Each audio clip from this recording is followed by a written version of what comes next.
I'm mindful of Arya's statements yesterday about ancestors. I'm mindful of her comments about understanding the implications of bodies on this land. So before I start the land acknowledgement, I invite us to just find a space wherever we are, move a shoulder, just find this idea of space and breath between the heart space and the lung space that are really important to our bodies to be here, but understand that these bodies have also implicated the land we're on. And I'll give us a minute just to find breath. And maybe you are closer to the land than I am. I'm in a triplex. I'm on the middle floor. And so for me to really think about connecting to the land, I'm inviting you to visually think about what's below you. Is there a basement? Is there another unit? And below that, the foundations of buildings, and in that, the land. Maybe you're looking through a window where you can see the land. Maybe you're looking through the window where you can see and understand nature and its implications that we as human bodies have had on nature, and in turn, the implications we've had on ourselves, and in turn, the implications we've had on indigenous bodies and peoples of this land.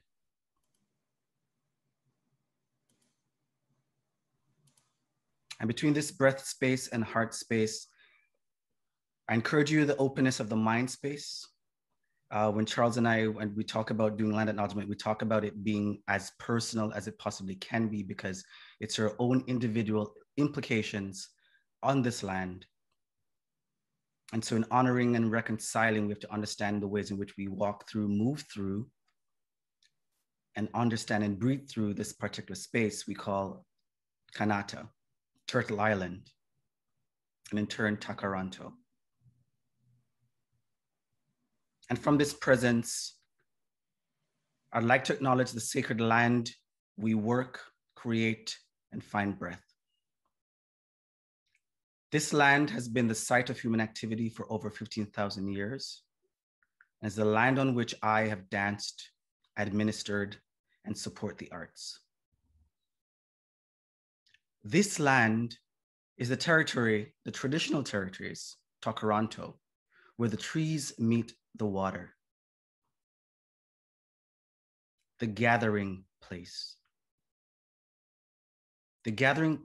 of many nations, the Wendat, the Haudenosaunee, and the Anishinaabe, including the Mississaugas of the new First Nation, the Credit First Nation, sorry. I'm grateful and thankful, as I'm sure we are, to have the opportunity to live, work, and play on this land. In extension, I want to call into focus and honor the indigenous lands of the Americas and the Caribbean. In particular, the Tainos of the land that nurtured my being, on which I arrived at birth. Jamaica, the land of wood and water, known as Jamaica.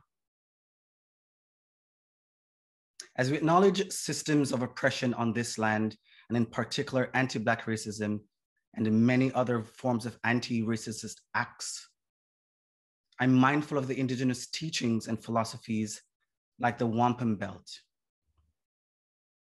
the dish with one spoon, aimed at bringing us through diverse understandings into a shared collective presence and opportunity.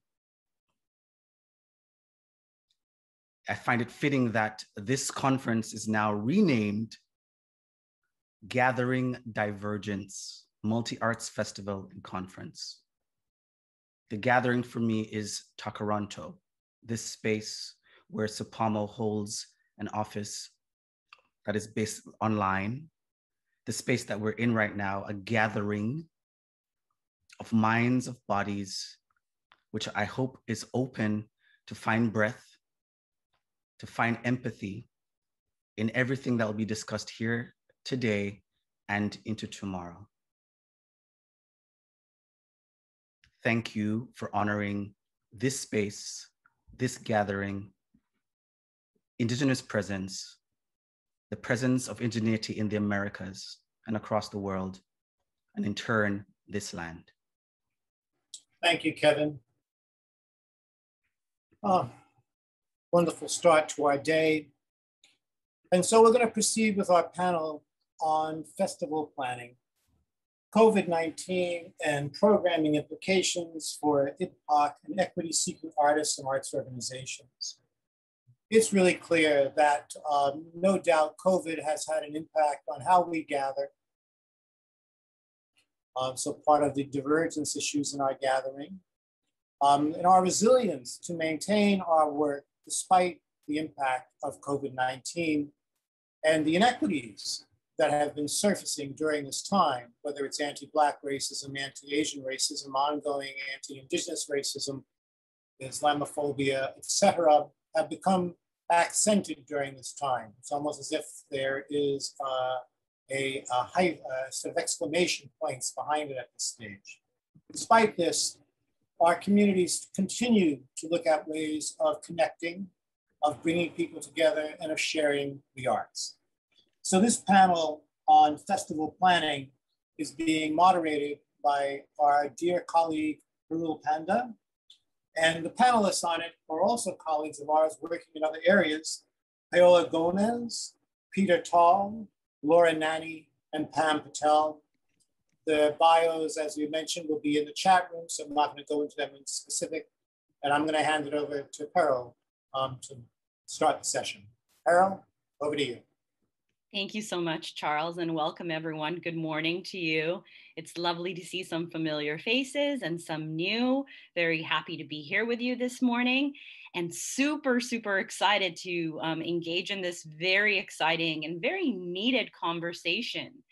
You know, as Charles said, I think that we're just at an extremely important point, you know, as a human race, quite honestly.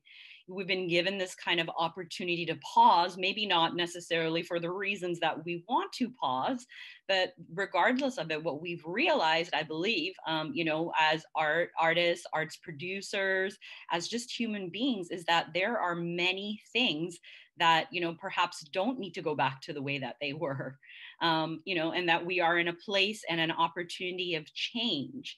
And now, while some of that change has definitely caused chaos and, you know, hecticness around planning and responding to the pandemic, and also the essentially important conversations of, you know, racial inequity that have been really emphasized, you know, with the Black Lives Movement and in the past 12 to 14 months. And, you know, not that it's something new that's emerging, but I believe that, you know, the opportunity that we've had to slow down really has made us have to focus on the issues at hand.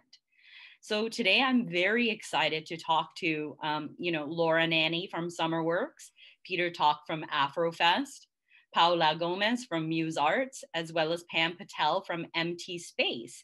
And that conversation is going to be navigated around, you know, what exactly are these folks doing within their organizations to be able to really, you know, pivot and with the impact of COVID-19 around their performing arts spaces, around their community spaces.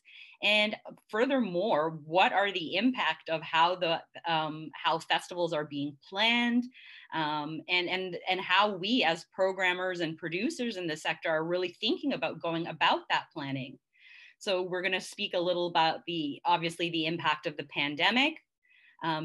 Perhaps we'll even have some conversation and some innovation around new ways of considering festival programming and the potential of these programs to really affect as well as support and amplify the voices of IBPOC artists as well as other equity-seeking groups and artists and arts organizations who are in turn serving those equity-seeking groups.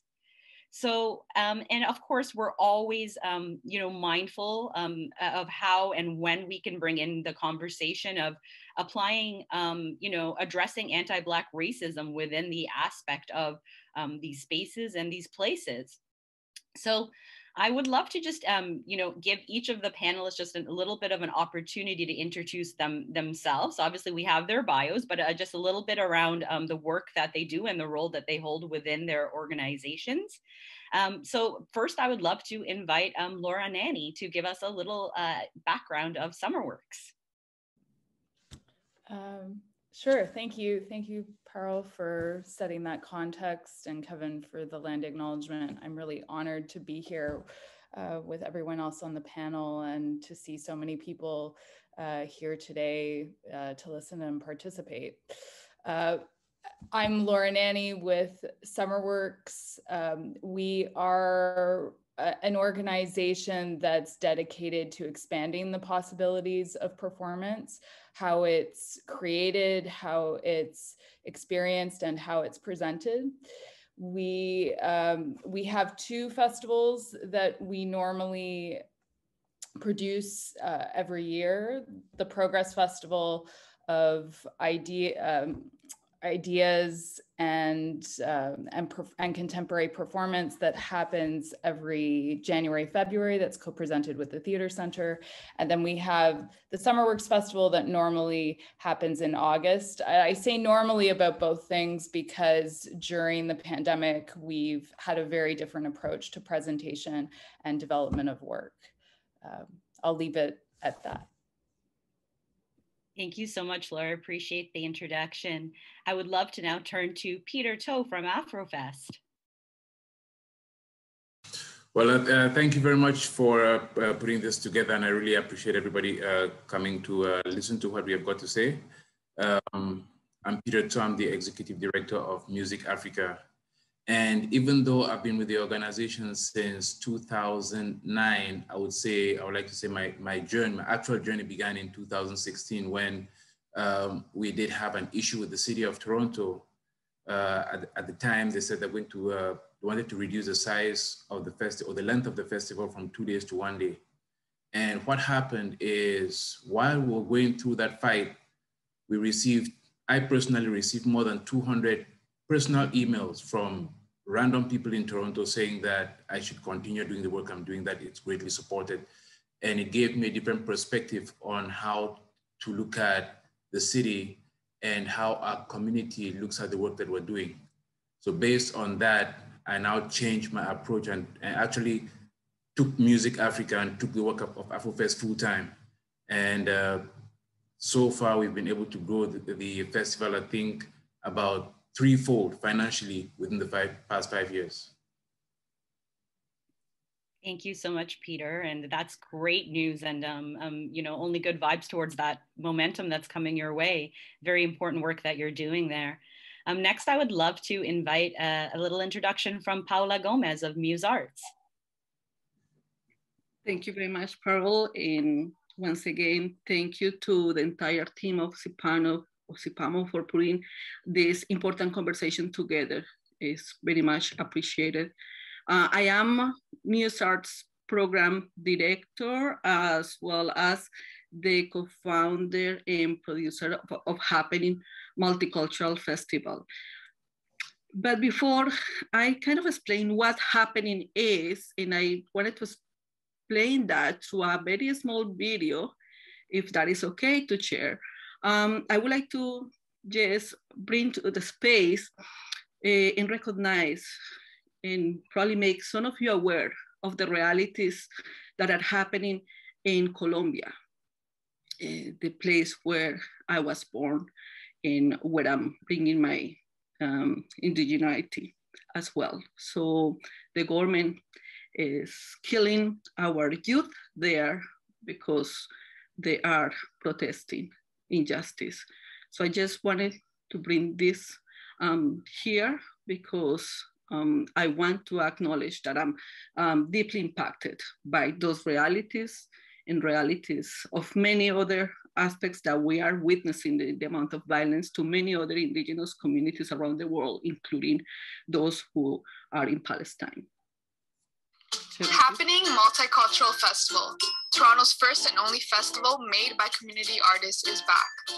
This 5th iteration includes over 80 artists and features music, visual arts, dance, poetry, performances, panels, and workshops, all throughout May 4th to May 30th, 2021. You can find more information at musearts.ca or follow us on Facebook and Instagram at.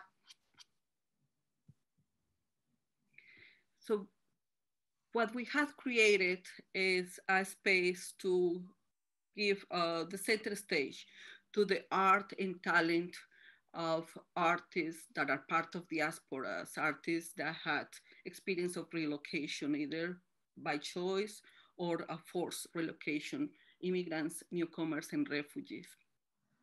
This was presented and is presented as a radical action of recognizing that we also come with knowledge and experiences, and that we are not only receivers of cultures, but we are also producers of them, and we contribute to our societies. These spaces, the space that we have created is deeply focused on community and peace building. This comes from the experiences of many of us. The entire production of the festival is done by artists with, as I mentioned, experience of relocation. So these themes that we discuss in these spaces are very close to our realities and are part of our lived experiences. Therefore, we feel very aware and able to hold communities accountable and organizations accountable about the conversations that are presented, especially as we really feel that it's important to move from performative activism and performative action to performative activism to action, particularly with the role of festivals and the responsibilities that as organizations we all have. I think I'm gonna leave it there, and I can expand on those topics later on. Thank you very much, Paula. And last, but by no means least, I'd love to invite Pam Patel.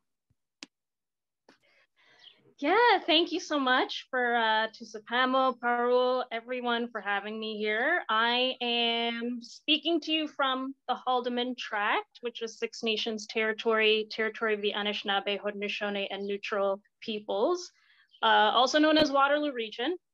And Empty Space is a theater organization, for those who don't know, dedicated to centralizing racialized artists, voices, and narratives.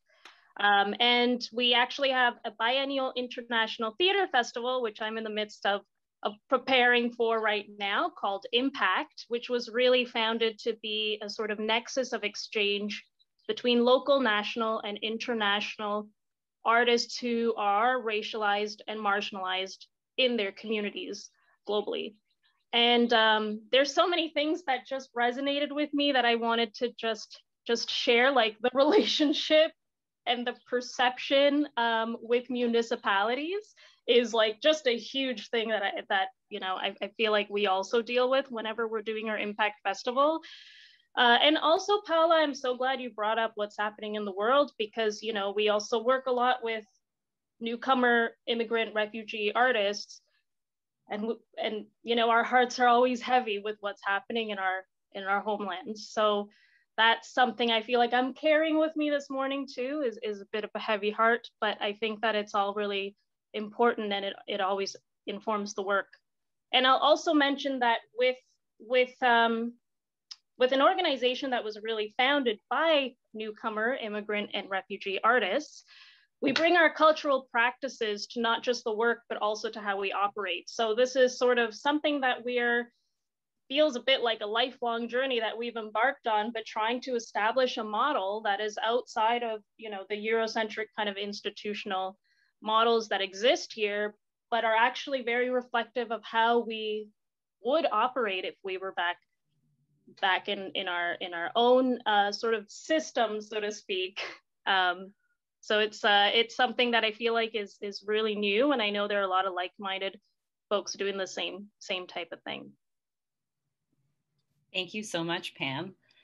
So as you can see, we have a very dynamic group of folks and to be part of this panel today and this discussion. So I'm looking forward to it. And again, just want to acknowledge what Paula and Pam have said. Absolutely, that, you know, there are so many struggles and fights that are happening across the world, and standing in solidarity and supporting and you know, voicing those battles that may not be as close to home is extremely important too in the work that we do. So you know, just sending good vibes out to the universe is something that we can all do, and in you know, being involved in whatever way we can with you know, trying to make the world a better place, perhaps not even for ourselves but for others. So thank you for bringing that up. It's very important. So, you know, the reality is that COVID-19 has had a tremendous impact on the arts and culture sector. Not only by, you know, obviously shutting down the economy essentially for exchange of arts and culture, but also giving us, you know, putting a lot of pressure on us as, you know, festival programmers and producers of being able to pivot these things onto this, you know, this digital online platforms. And keeping in mind that I'm sure that all of the panelists are aware, obviously we know when we're also adopting things into digital spaces, that is also creating some barriers of accessibility for some folks in the process. So I would love to open up the question to the panel around, what have you learned through this process of adapting, you know, your programming, your offerings to an online space, if that has been done to this point? And if you're in the process of doing that, you know, and trying to figure out exactly how that would look, what learnings have come to you in this time that, you know, are aligning with guiding you as to, you know, how you want to go around adapting your programming to the current circumstances of the arts and culture sector. And I'll open that up to anyone who is comfortable and willing to chime in. I will be happy to share a position on this. And very unapologetically, I'm going to indicate that my views this morning are as heavy as my introduction, because this is, you know, this is the human that is engaging in this conversation.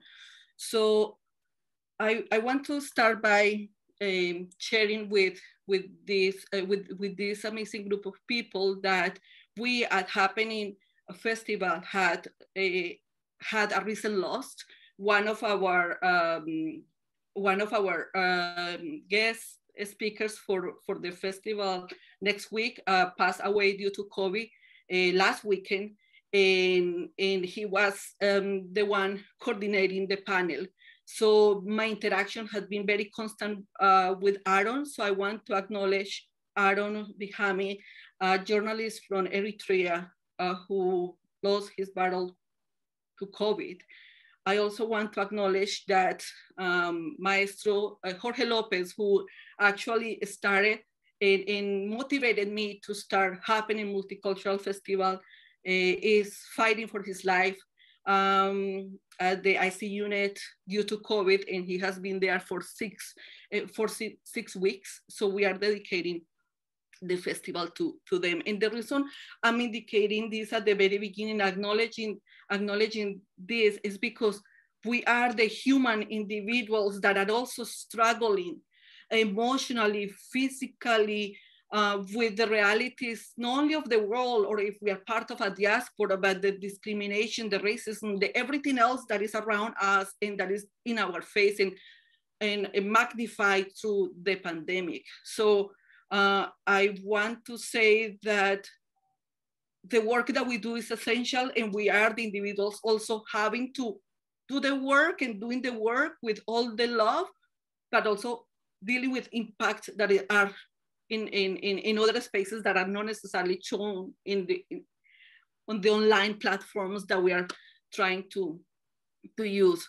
So one thing I have learned in this process, and I also want to say that last year we went online. We were among the first festivals that actually decided to not to close and just learn to do this online. I actually learned the whole broadcasting, OBS. I know that many of you are now familiar with those terms in a matter of 2 weeks, because I'm also a very stubborn person, and I'm like, I'm not canceling this. And the one thing I have learned, in addition to acquiring new skills, of course, now I'm better at OBS, so this edition is going to be way more polished.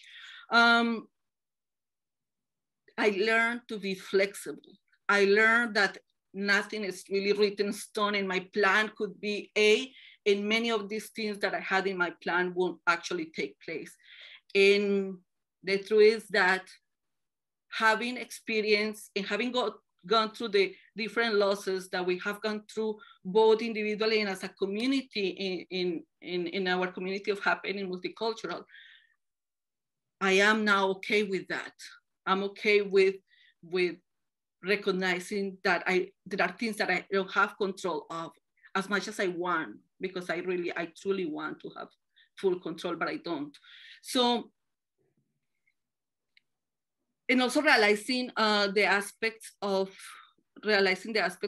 accessibility, you know, how everything is kind of bulked into these online platforms without recognizing that folks may not have access to internet or to devices that actually will allow them to have access to these spaces. Or when we consider programming in the impacts of that programming in relation to the narratives that we're presenting, or the fact that we require or we need ASL interpretation and other types of interpretations, because we have folks from many communities that may at this point no be connecting or communicating in English. So there are so many layers to this. And what happened is that I have all these things in my mind, but the resources that we have to be able to fully complete that vision are not there. Number one. In 2020, we're not there because I never thought that we were going to start using another platform. And are not there for 2021 because the resources are limited due to the amount of scarcity that is there. So it is a constant problem. And so the other thing that I probably, and I'm not sure if I'm answering the question, but what the other thing that I may be resenting is the fact that communities and the media and politicians and organizations talk about artists as first responders, artists as essential, art as the thing that has glued us together, et cetera, et cetera, et cetera. But the precarity in which we do this work, and only for the artists that are not having the access to resources. Remember, artists were the last to be put in that SERF qualification, but also organizations that we want to do so much work. We, the organizations that are at the front line, want to do the work, and we know that larger organizations are actually receiving the resources based on names and reputations that probably were data like 10 years ago. And I'm gonna stop there because I'm probably going out of topic right now, but I'm gonna leave it there. Thank you, Paula, and you're always welcome to speak the truth. It's always invited and important. So thank you for that. And I just want to acknowledge, you know, I think that that's an important thing that I, first and foremost, you know, you brought up the point that, you know, not everything has been a seamless transition into the digital spectrum. And this is a conversation I have been hearing, especially for folks that are working, you know, in music and live performing arts, because that transition into, you know, digital technology has not been seamless. There is maybe not something that perfectly exists to be able to suit, you know, the quality or the integrity of the performance or the art, you know, being affected. So I think that puts you know, cultural producers and programmers in a very interesting position as well as the artists that are actually behind the scenes, because ultimately I've, you know, had conversations with a few folks that have said, like, we don't want to compromise the quality of our art, and, you know, digital platforms actually don't give us the means to be able to deliver or, you know, connect with our audience in, you know, to the best of our ability, like in a way that actually feels comfortable. So I think that's really, really important to consider. And absolutely, Paula, you know, in fact, what you had brought up around, you know, the inequity of distribution of funds was something that was quite heavily spoken about yesterday and day one as part of our conversation. And in fact, some larger organizations, folks that were representing larger organizations were challenged by some folks in the space as to, you know, were they going to advocate on behalf of smaller organizations and recognize their power and privilege within the framework of, you know, the funding spectrum that we all kind of, you know, fall into together. And then keeping in mind that we're obviously, you know, putting precarity in front of other precarity when it comes to this, this way the model is kind of set up. So absolutely relevant points. Thank you, Paula. Any other folks want to chime in on just how they've gone about kind of adapting and their process? Pam, I think you have something there. Yeah, I mean, actually, I just wanted to jump on what Paula brought up because it resonates so much with me. Is that, you know, back when the lockdown first happened, you know, everybody was like, well, we just pivot, and it was kind of like, yeah, that accessibility piece is huge. You know, like when we're engaging communities and audiences from, you know, refugee, newcomer, marginalized, racialized communities, they are not always going to have the resources and the access to those spaces and resources to be able to just tune into things online. Like, it's not that easy, you know. Like I know that in our conversation, I talked about how we were really trying to work with the community partners that we always work with to engage newcomer youth, and you know, we purchased iPads and got them out to folks, and just so they could participate in our programs. But that's also us putting a burden on all these settlement workers that we're working with, who are already so stretched because, you know, it's not that refugees coming here have stopped over the past year. You know, it's not that these kinds of services have stopped. They're still happening. So we're kind of like trying to pool our resources amongst multiple organizations that are already working with so little resources, you know? And so it's really challenging as much as we try to continue operating from that place of abundance. And I think a lot about like what concerns me about sort of like the reopening, you know, everybody's talking about the reopening, is I'm kind of done with all this talk about, from the perspective of a festival, I'm done with all this talk about the tourism. Like, so quickly the language shifted from trying to bring back our communities and repair our communities to just tourism. And I'm very quickly seeing that enormous gap come back that was never really addressed. You know, we kind of danced around the talk of it and what needs to be done, but nothing was done. And now we're very quickly going back in that direction. And organizations like ours, you know, in the reopening process, whatever that means, we're not just thinking about trying to put our festivals back on or trying to do our theater or our art or our dance or our music. We're also thinking about rebuilding our communities and doing that kind of on the ground work and trying to desperately create these gathering spaces, which, you know, I think there needs to be in-person components to address that accessibility piece, which is a whole other conversation about, you know, when in Waterloo, I wake up and I see an article that lists all these festivals that were canceled in Toronto. I quickly skim the list and I see, my God, like so many of these are cultural festivals. So many of these are festivals that serve racialized communities, that engage racialized communities, and they're just cut.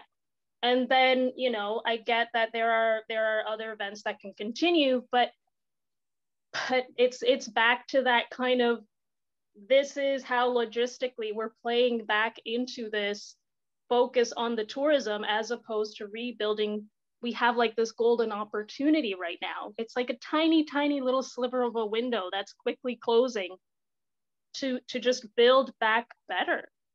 And one more thing I wanted to mention is talking about the large organizations. Yeah, I see that there are organizations with the resources trying to address things that were brought up in social movements, right? Like in their programming, trying to engage more Black, Indigenous artists of color. But we really need to be careful about how this is affecting the ecology, because in many cases, this is not actually pulling up the organizations, the racialized organizations that have been doing this work for decades.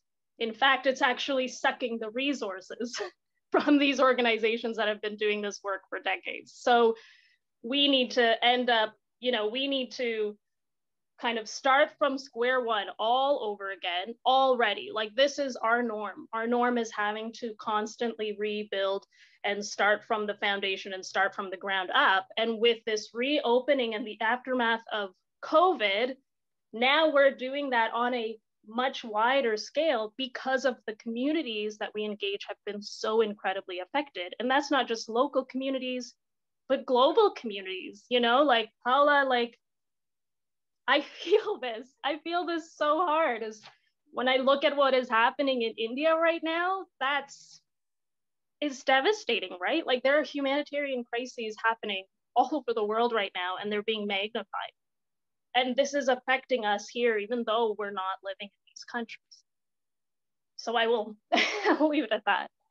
Thank you, Pam. Absolutely. I mean, it can be, I think it's overwhelming at times, right? And I think that's something that, I want to bring forward is doing this work it's emotional labor and physical labor. And, it really does, it can be difficult at times when we're really kind of overwhelmed with not only the local issues that we are presented with and, some of the local things that we're trying to address through the work that we're doing and the way that we're trying to connect with our audiences and our artists, but understanding that, on a global scale right now, it's pretty messy out there. And I just want to acknowledge that to the folks that are, in the space today, that, the folks that are the programmers, that are the producers, that are the community arts organizations, that we appreciate you. We appreciate the work that you do. We appreciate, that it's not easy, at times, that we have personal and professional lives. And sometimes that line can be a little bit blurred because activism kind of lives in that spectrum of both, right? So I think what you articulate is something that probably resonates very, very strongly, Pam, with many folks. Peter or Laura, do you have any thoughts on how the adaptation has happened on your end and just some sentiments? Yes, sure. Thank you.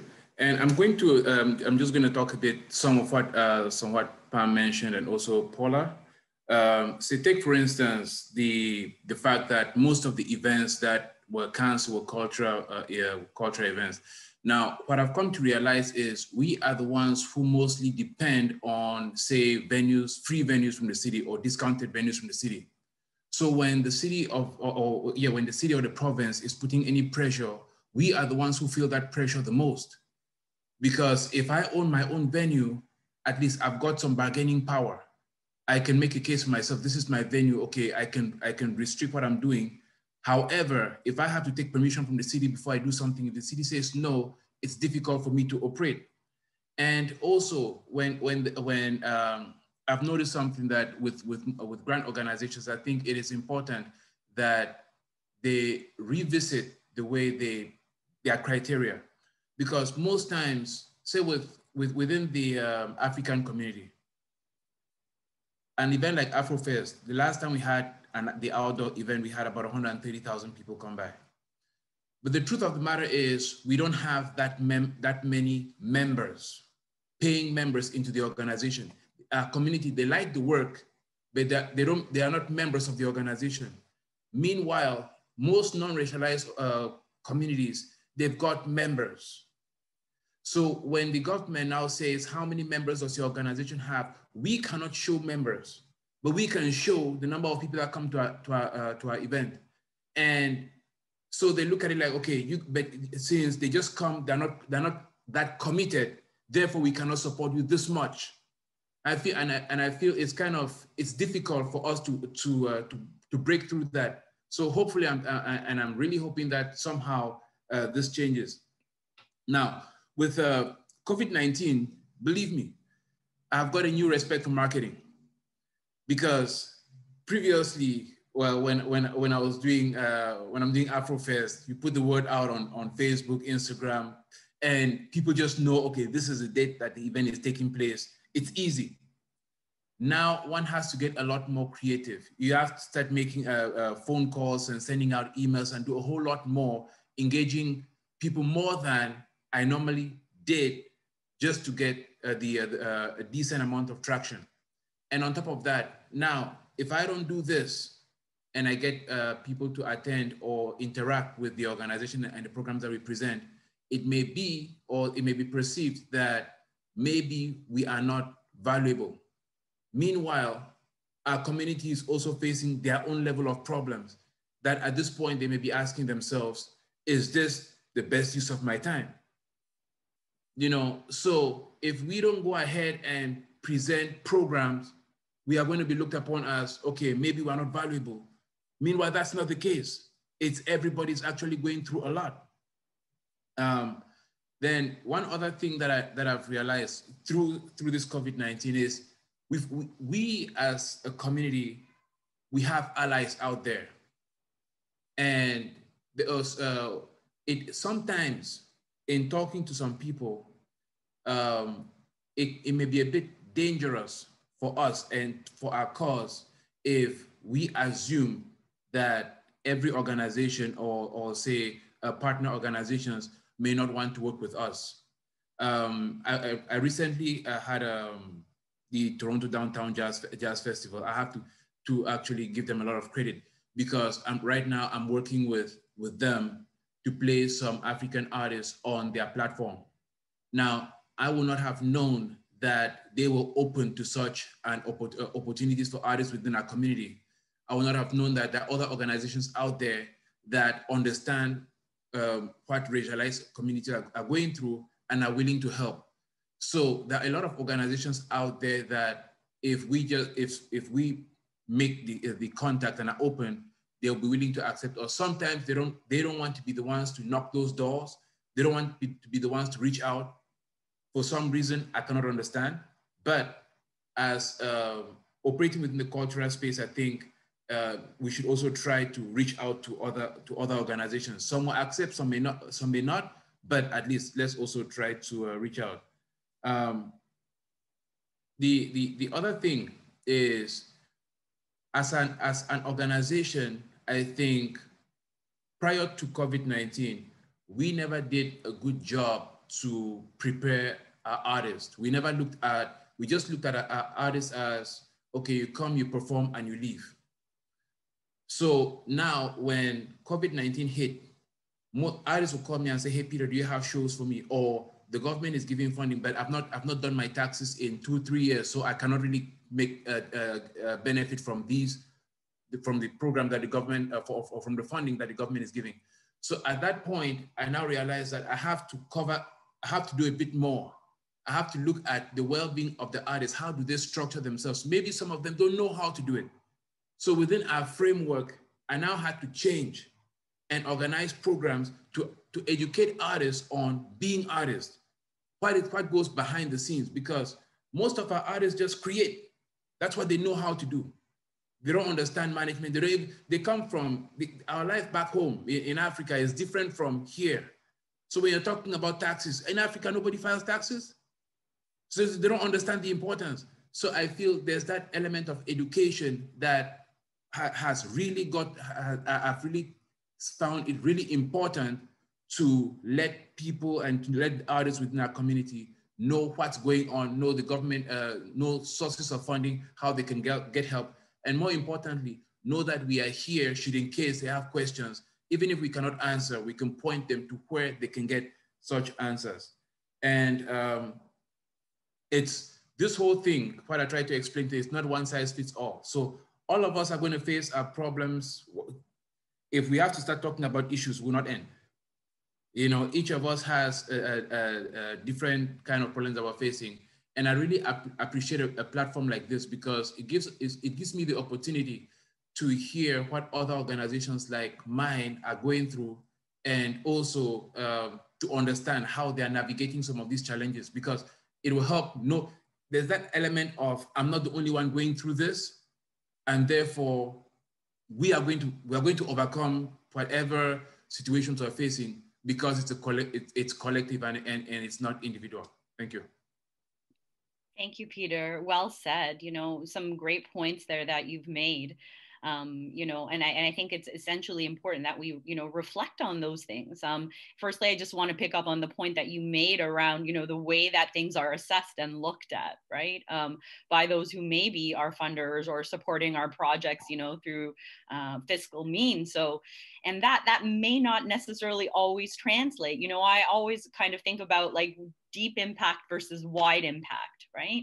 Like, and how one, you know, you may work with 2 people and have an extremely, you know, meaningful engagement with them versus like 200 people and have like a less meaningful engagement with them. So, you know, also, I think that's key, right? The way that the success is measured within the eyes. And a lot of these measures are really set from the outside. The measures of success are not, you know, set by us. It's within the frameworks of what they expect from us, which I think becomes extremely challenging.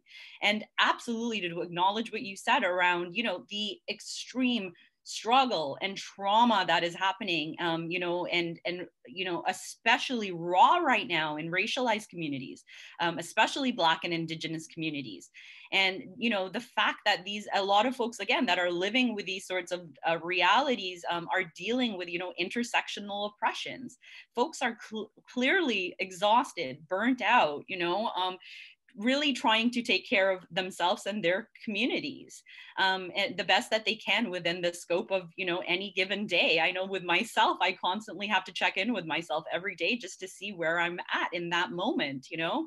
And I think that's a courtesy we would love to offer at least ourselves, and we deserve that, right? To make sure that we are actually well, that we are, you know, that we are safe and well and able to take care of our loved ones. So thank you for bringing those points up. I think they're extremely important, Peter. Laura, I would love to turn to you around some reflections. Sure. All of this is resonating, and I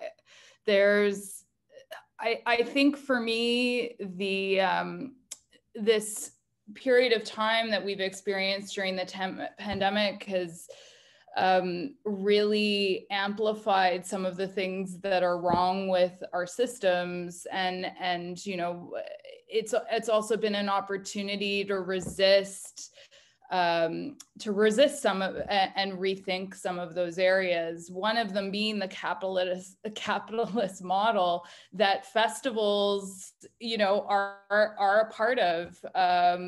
The idea of volume being a measure of success, you know, the numbers, and of course, the flip side to that is the community that festivals create, and the convergence of people and the beauty that comes out of that. But I think a big shift in thinking for me and the team at SummerWorks was prioritizing values during this time, like the values of the organization, care and collaboration being 2 of them that we constantly return to last year as we were making decisions.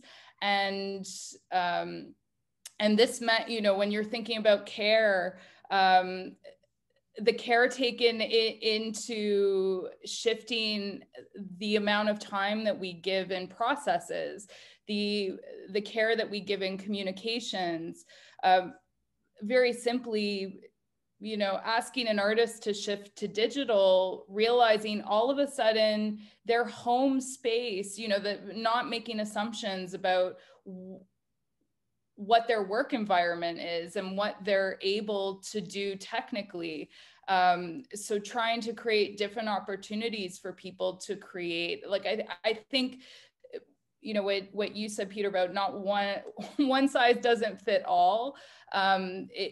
It meant doing less. It meant having a different relationship to time. So we normally have an August festival. What we decided to do was do programming over the course of the summer and having rolling announcements of programming. So we were able to shift with what the new conditions of COVID brought, but it was also starting from a place of asking artists, what do you need?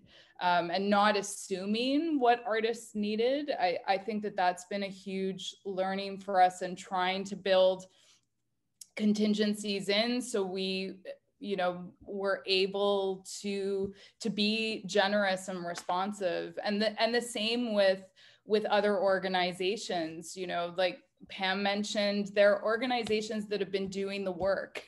And so prioritizing partnering with those organizations, but also saying, what do you need? You know, I think that's been a real shift that will change the way I know we work moving forward.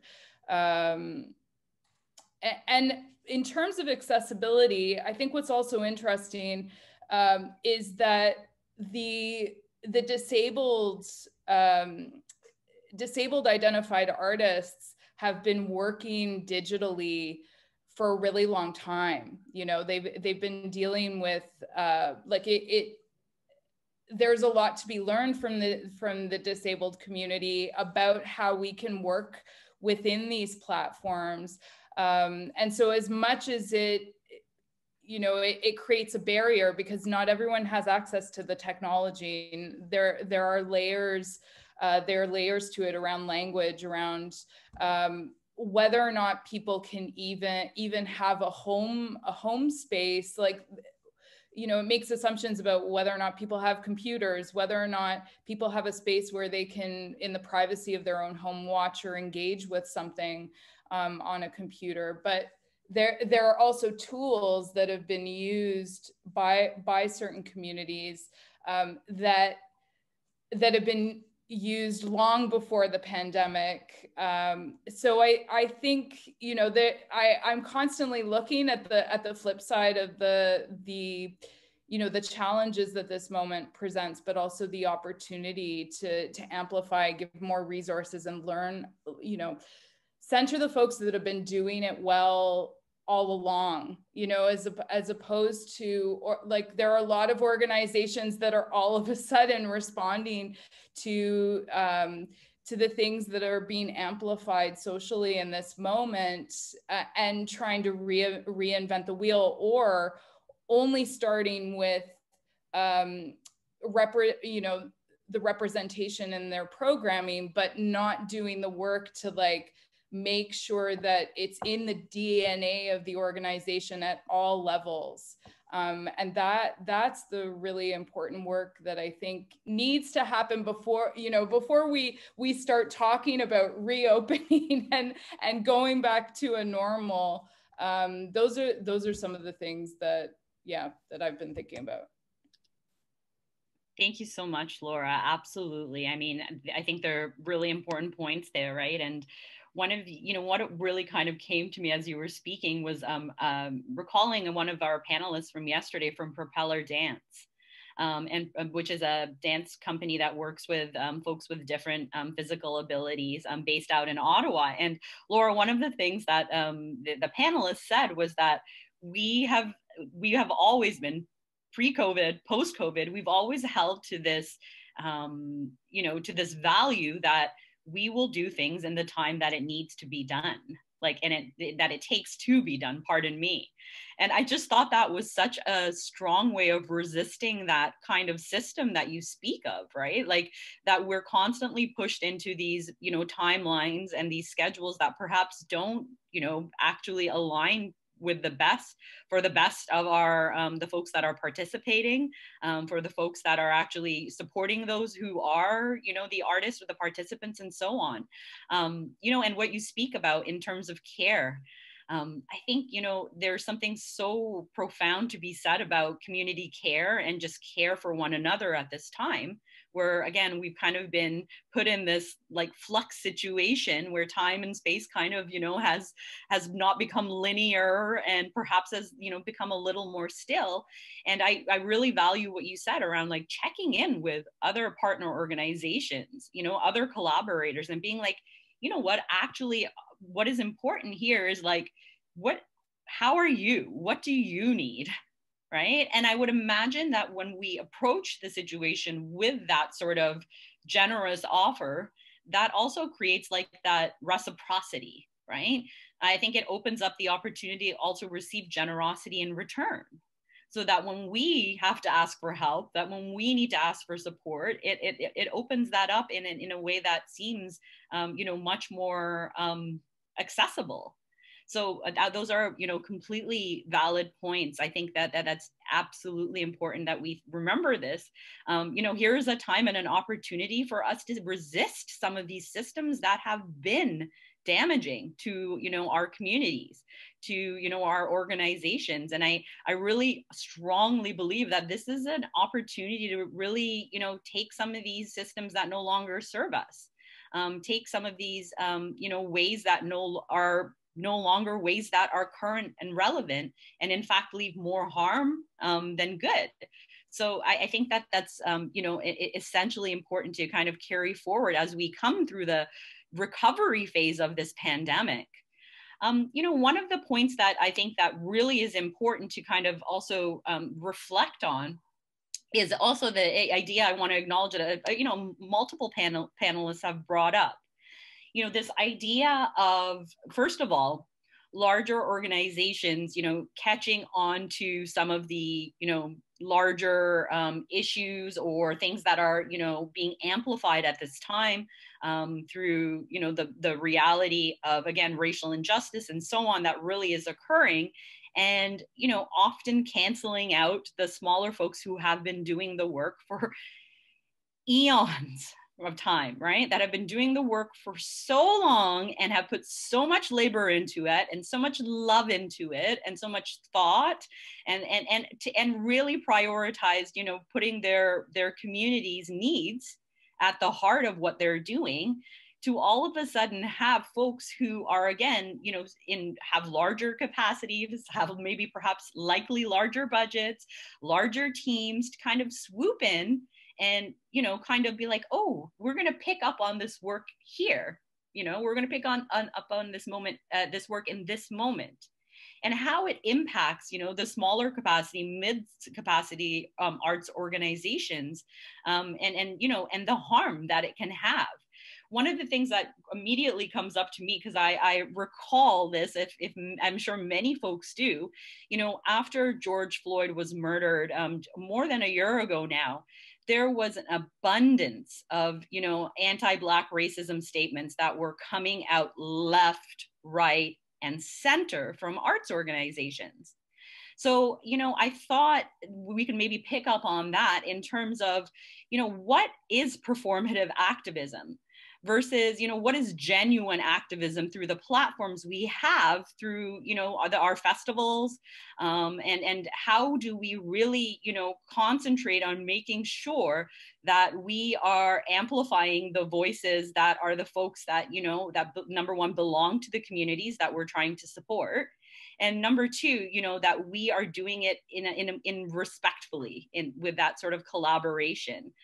Because as we know, there were many folks who put out those statements, but not many of them actually followed with actions to hold themselves accountable within the statements, through their own organization. So I would love to open it up to the conversation of, how do we really avoid performative activism within the roles of our festivals and the conversations that we present in these spaces? And secondly, how do we really make sure that we are amplifying the folks and the people that belong to the communities that rightfully deserve to be heard? I would love to open it up to the panel. Can I start? Please, Peter. All right, I can start by saying that as an art organization, I realized that we are not just an art organization. And I'm glad I realized this quite earlier on. Reason being that I know that if a larger organization comes to hire an artist, they will pay a lot more than we can pay. So what I've tried to do is I've tried to go out and seek those larger organizations and help broker some of these deals for these artists. So most of the artists within our community, they now no longer look at our organization as just they're coming to perform for us. They're looking at it like they're part of a community. So when I call an artist, we hardly ever negotiate on price, because they understand if there was more money, they will be paid. Because I've tried so hard to get them gigs on other platforms which pay a whole lot more, and some of them benefit from this. So in that regard, even though it's quite unfair to us, the organizations who have been doing all this work for a very long time. And what makes it a bit more annoying is, in some grant applications, you have an organization who has, let me say, they hire altogether in a year, they may hire, say, 100 artists, for instance, and they have 1 or 2 Black artists. And out of a sudden, they will say, look, we've done a whole lot. Like, look at, we're trying to make, we've made a whole big difference, or we've made a significant shift in our organization. And promote these 2 artists or this single artist as that is the effort. And the grant organizations will also look at it and say, wow, okay, that's something. And we'll give them credit for actually doing very little, or in my perspective, almost nothing. You know, and I think that helps these the larger organizations to continue getting some of the funding, which, if it were directed to smaller organizations that have been doing the work, will help us more.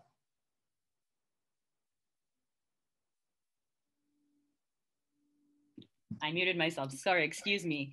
Absolutely. I think that's, key, right? Is again, those who are benefiting off of the work that's already been done. And, a point that was also shared with me in the chat and privately, which I would just love to bring up, is the fact that obviously we also sometimes are also putting pressure on artists to have a product ready to present. And participate with. And, and a lot of that time and energy is also put on our own, on the artist clocks. Like, they're not necessarily making money in that, in that phase of actually creating. Right. And that creates a lot of pressure for them to even get to a point where they can approach an organization and say, hey, we actually have this thing that we want to work with, that we can work with. Now, I know, for example, something like SummerWorks, works with things that are a bit more raw and gives the time and the space for folks to be able to, kind of work within the development aspect of the work that they're doing. But I think it's also important to acknowledge that, right? That there is a lot of labor that actually goes in ahead of coming up with a product.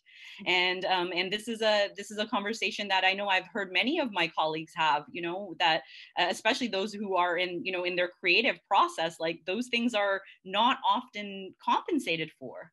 And that is not a good position to take. I would imagine we would be agreeable to that. Any other thoughts from the panelists around that? I would like to share my thoughts on this particular aspect. I will start by saying that very wrongfully, arts organizations had taken the hat of believing that the fact that they are, or we are, our organizations immediately make us progressive and revolutionary and entitled to carry the flag of being an activist or being an activist organization. Well, the answer is no. Many art organizations and their leaders perpetrate the status quo, perpetrate violence through the work that they do. I also believe that language is very important. I believe that as arts leaders or facilitators also need to educate in terms of the language that we use. And the reason why I'm saying that is because we interchange words such as engagement and participatory, right? Like when big art organizations go and say, I engage Black artists, the truth is that if they even got too involved, that is in their books engagement. The truth is that in my book as someone who not only has a background in human rights, but also as someone who's a social worker and does community organizing, in my books, that is participatory. I can involve someone without giving them the voice to be part of it or to make or have a position in what is being done. So that is performative, and that is tokenizing. And we know and we have experienced that.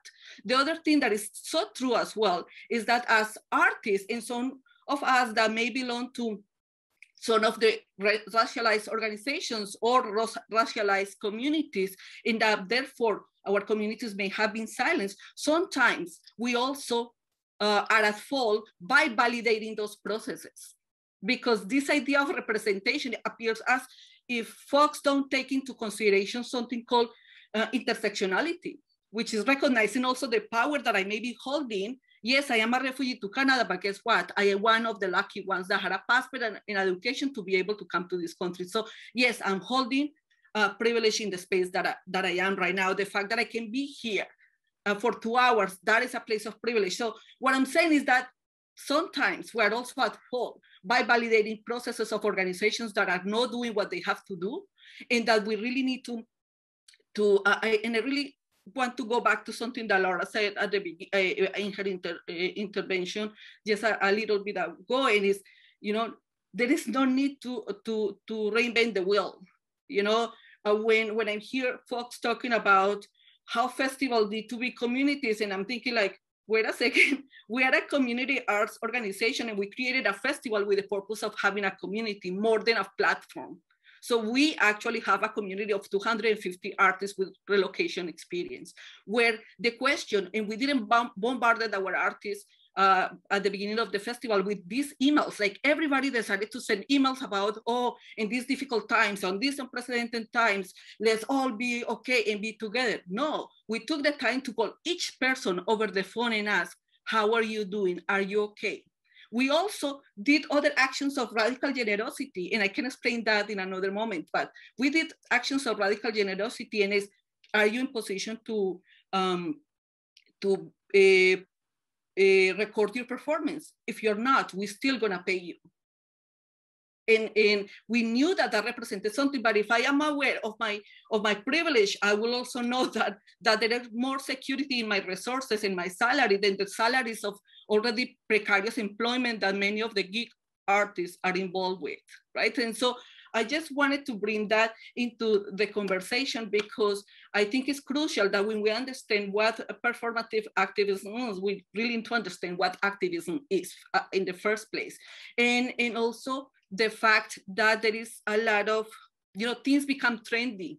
And if it's this urge before educating ourselves, we tend to respond because many others have responded. What that is doing is actually damaging the experience. And I'm going to bring you a very clear example. You remember around the same time of the Floyd murder, and then the many manifestations this Tuesday on Black. Remember that everybody put on their Instagram the Black thing as a way to say we are not going, we are demanding justice, which is a way. However, what that did is that it silenced, it covered the algorithm, got covered with all painted in a black square, silencing the voices and the denounces that many other Black communities and our activists were doing about issues that were happening. So when we talk about activism, it is not about how much and how nice you look while presenting the information or putting your logo on, but what voices are we amplifying, and the need for us to probably stay in our lane when it is no when it is not an issue that we actually know about, and how we use our voice again to amplify those other spaces. And I do believe that festivals have that obligation, because festivals are spaces of community gathering, and as spaces of community gathering, regardless, you are one day festival of music, and then you may be perceived exclusively as entertainment, or if you are a multi-arts festival with community activations, as is the case for happening during the month of May, we still hold a responsibility because we put a message out there, and the message that we put out there is a message that will resonate with communities and will either divide them or create spaces of unity, respect, and reconciliation. That's just my contribution. Thank you. Thank you, Paula. And I think that that's something you brought up, which is really important also for us to acknowledge and also own up to, is that sometimes, you know, as arts organizations, as festivals, that we may cause harm, right? And that though it may not be intentional, we may unintentionally cause harm. And I think the important thing for us to, you know, sit within that is that we recognize that, you know, and that we recognize that, we acknowledge that, and then we do better. Because I mean, I think the important thing also to give ourselves is the space that, you know, we are making decisions based on understanding the needs, the wants, the desires of our communities, community first. But that also, you know, that, and asking folks that, again, maybe have done that work in that sort of way, or, you know, that have a good understanding of the communities you're working with, to just, you know, kind of, sometimes maybe we're a little bit caught in our own, you know, echo chambers and within our own little ecosystems. So just making sure that, you know, that we're really being honest around, you know, what we're doing. And I think that very much ties to, you know, what Laura had said around like checking in with folks, you know, checking in with folks around, you know, are they okay? Are, you know, do they need things, you know, do they need that support? And also looking at it from the sense of slowing down processes, right? Slowing down. And I think that we're kind of built in this culture of, you know, again, capitalist culture of output, output, output, output constantly. And, you know, I would be interested to hear a little bit about, you know, of course, I'd love to hear from folks if they want to continue on this train of thought as well. But I would also like to, you know, introduce the question or the reflection of, you know, do we really, when we're creating this change, making space for change, how do we really talk about the real issues, right? Because we're giving artists these spaces and these places to be able to share their stories or their perspectives and so on. But, you know, what is the process of your festivals around, with the understanding that there are, you know, a multitude of conversations that need to happen in so many communities that have been historically underserved?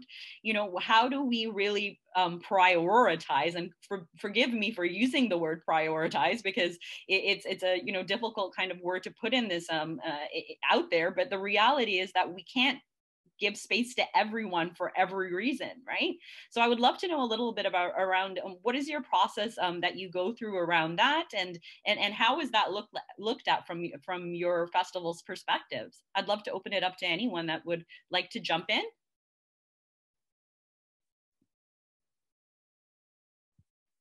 Yeah, I can jump in on that. I mean, I also wrote some notes that, you know, from when Peter and Paula were talking.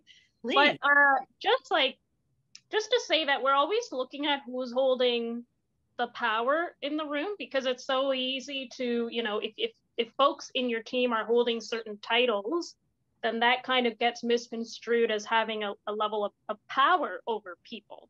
And so, you know, I feel like, at least in the experience of impact, that was a really huge learning curve for me, right? Was like, how do I build my team, not just with the folks who get our values and what we're trying to do here, and that, you know, we don't work in this sort of top-down, sort of hierarchical institutional model. We work in a very, what we call like a village model kind of way. But it's also about like how we're onboarding them, you know. And I love using, there's a great publication by Elwood Jimmy and Vanessa Andriotti, and it's available online, and it's called Towards Braiding. And it really compares like basically Indigenous practices and approaches with white institutional practices and approaches, and the challenges that often arise when people from both parties are trying to collaborate. And I think it's very applicable to also racialized organizations too, because you're sort of going through, and in the beginning of the publication, it lists all these challenges. And I could say for myself that it's been like, yep. We've experienced all these things. Peter, when you were talking about how, you know, as a non-venued festival, that we have to work with, you know, venue partners, technical partners, sometimes whoever in the municipality, Oh, it's called Towards Braiding. I can pop it into the chat. But, you know, when we're working with municipalities and folks who do work in these white institutional models, it's really challenging. And because they have the resources, we feel really beholden to them. And it took me a really long time to recognize that I've been compromising our values, and I've sometimes been sacrificing our values just to make this festival happen. And that shouldn't be the priority. The priority is really about the artists and the work, and then about that community engagement. So actually, before COVID hit, I had already planned to hold the entire festival in outdoor tents, because I was kind of just done with it all. And I was like, I just want autonomy over our own spaces and our own technical teams. And we're just going to bring everyone together so that they do things the empty space way. And we're not going to deal with this sort of top-down hierarchical BS, you know? And it's a process, right? Because, well, for lack of a better term, it's, you know, folks have said to us that we're kind of pioneers for what the future looks like, right? And so I try to really remind our team about that too, because when you are working with people who worked with other festivals, and then they come and see that we do things slightly different way, we have to keep reminding them that we're doing things in a way that potentially doesn't really exist yet. We're establishing a model here, and they're very much a part of it, for how we do things that does involve, you know, like Laura said, that community care, the artist care piece. And the things that others have been talking about really resonates, and it really emphasizes the fact that this kind of behind the scenes work of how we assist artists with management and help them look over their contracts, and we do a lot of mentorship, we do a lot of investment in these artists to basically prepare them for what? To prepare them to work and survive in these white institutional spaces.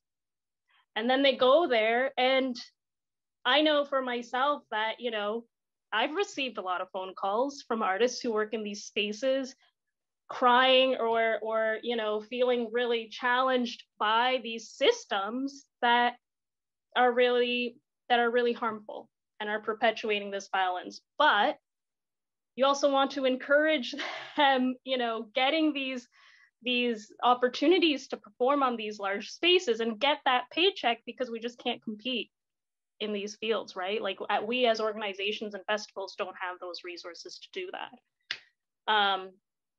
I think the conversation about, you know, the harm and these systems that we're trying to dismantle and everything also makes me think about, you know, sometimes you see these incredible artists who are from IBPOC communities do these shows that are absolutely amazing. And they go off and they fly and they perform like on these enormous stages and these spaces and festivals, and sometimes go on to tour internationally. And they become out of your grasp as a presenter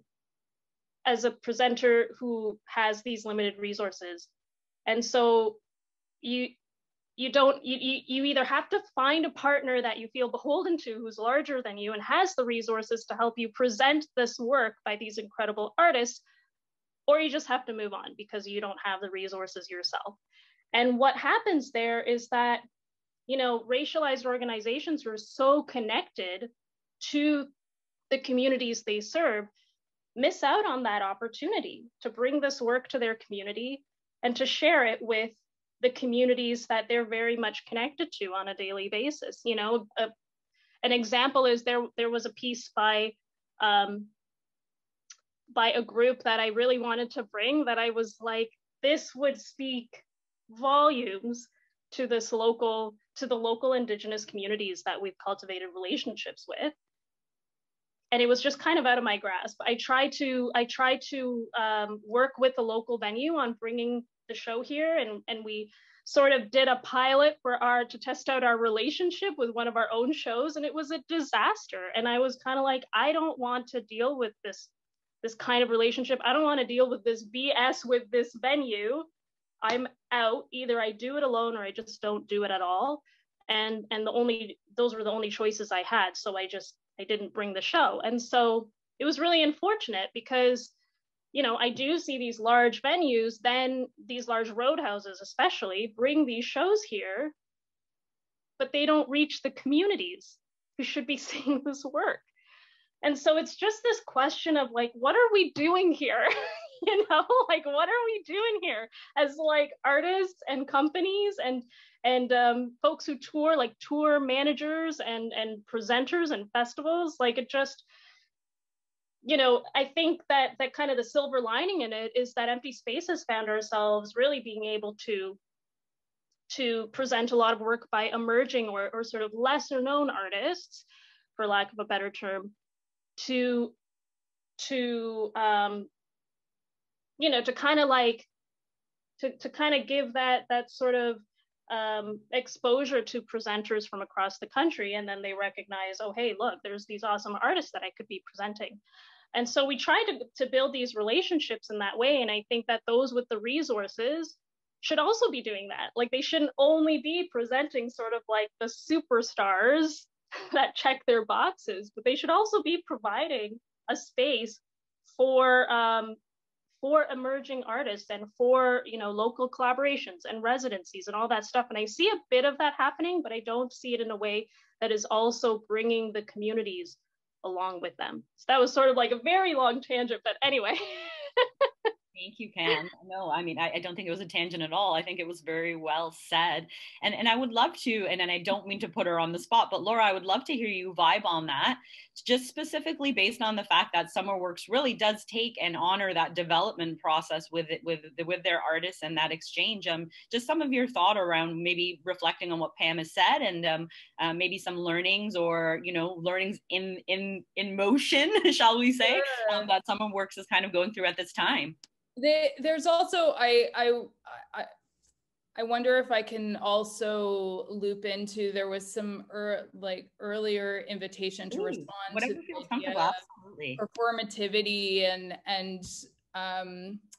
it's something that I think about a lot, as I'm in a privileged position of being a white, cisgendered, able-bodied female leading an organization. And so I like the balance, you know, thinking about my role in shifting power dynamics is an important part of that. And when I was thinking back to when the statements were going out, it was around the time of George Floyd, but also Regis Krasinski-Paquette. The death of Regis happened a few days before we had an event planned. Like, it was to launch our season last May. And there were, most of the artists in that event were Black and Indigenous artists. And we started from a place of checking in with all the artists on how and this was before we put a statement out. It was about asking them, what did they want to do? Did they want to move forward with the event? Did they want to present something completely new? And if that was the case, how do we support that? And so the development of a statement was kind of a collective statement. It wasn't about an organization putting something out. It was in consultation with the community of artists. And it made me think just about the importance of authentic relationships in all of this work. You know, at times I've seen other organizations put out statements or like, this is what we're doing now, this is what we're doing now. And I think as an organization that isn't heavily resourced and doesn't have a full-time marketing person, like what we've decided to prioritize is going in and the relationships with the artists that we're working with, re-looking at all the levels of their their engagement, not just participation, but like, how are we paying them? How, like, what's our plan for, you know, we rethought how we're going to move forward with anything that is in public space, and its relationship to potentially to the police, to surveillance. Like, all of these things start to get questioned from the inside. There's something that I remember years ago. Kevin Ormsby was on a panel, and you may not remember, maybe you remember this or not, but it was in Banff, and it really resonated with me about it's not about wanting to just be being invited to the table. You want to be part of like setting that table and design and like making the meal. And so that, for me, when you're working with IBPOC communities, it is about, you know, it's about centering them, making them part of the process. Like, it's not about, you know, creating a context and then inviting them and assuming they even want to be a part of it. Like, I think that's a really dangerous assumption. And so, yeah, those are some of the things that come to mind for me. And in the development piece, you know, it's also been about longer development periods and investment with artists. It's a, you know, we're working with, we haven't announced it yet, so I can't name the specific artists, but we're working over a 3-year period with artists that are heavily involved with Black Lives Matters, and to me, it's about like, what do you need to transform your practice and for us to be engaged over a longer period of time, and not just because it's trending right now, you know?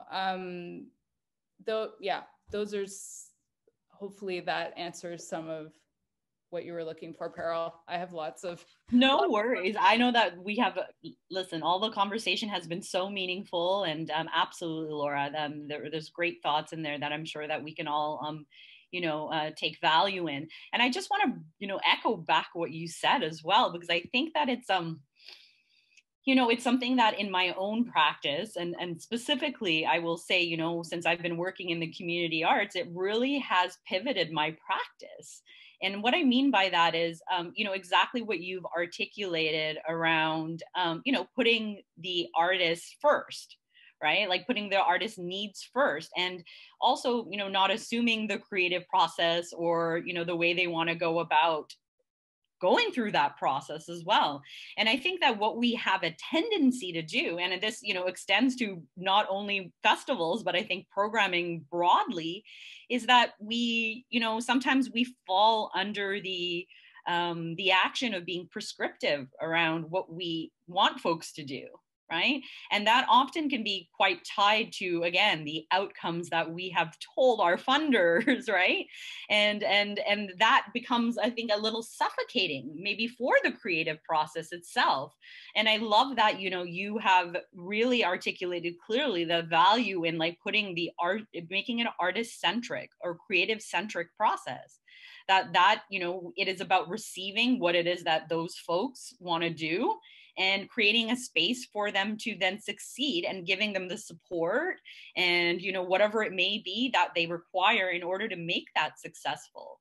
I think that that's like, you know, something that's extremely important to you know, to consider as we, you know, as we program, as we develop, that we're not being prescriptive, but rather being responsive to the needs of the folks that we're serving, and that we're doing it, you know, that process with the integrity of the respect and reciprocity that we feel with the folks that we're working with. So thank you for that, Laura. Does anyone want to pick up on where Laura kind of ended there? I think Paula, you have something there. Yeah, probably it's not connected to what Laura was saying specifically, but to what the question at this segment was. And I want to start by saying that the reason why we're kind of like hitting our heads about like what is the best way, and et cetera, is because we are actually working in capitalistic, Eurocentric society. And so where is this idea of, you know, the heroes, the saviors, the ones that will determine how things are done well. But on the other hand, we also have this intrinsic feeling of we want to build community. Well, I'm going to tell you something, that is not possible to do the two things at the same time. We have to kind of make decisions about the directions we want to go and how we can exist in this Eurocentric, capitalist, and white supremacist societies that are not